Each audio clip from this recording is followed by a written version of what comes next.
Now, down below there, we have the shadow, as Jung calls it. It's like the blind spot for ego.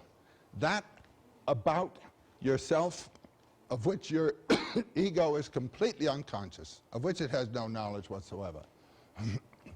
I've rendered it in a series of separate strokes.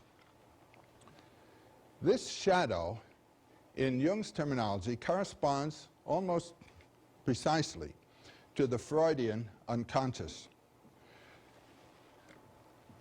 The Freudian unconscious is constituted of repressed experiences, repressed shocks that the infant, first the infant and then later the growing child has experienced.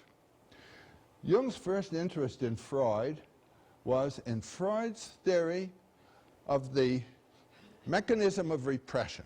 What is it in the psyche that so puts these things out of sight that consciousness is completely unaware of them? And it is these shocks that have set up the slant, the posture, the structuring attitude of the individual to life. It's these that constitute the personal unconscious.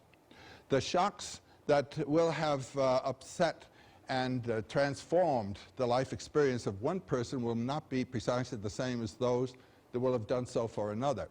And so the shadow is the order of what Jung calls the personal unconscious. On the other hand, the self is a function of the biology of the body. We have two things here. We have a basic human biology, and we have then a system of individual experiences, both in the unconscious realm as far as our ego knowledge is concerned.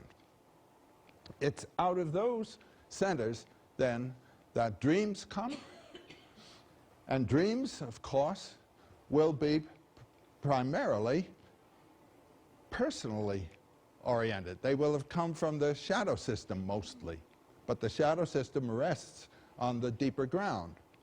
When we come to myths, the imagery is out of the general system.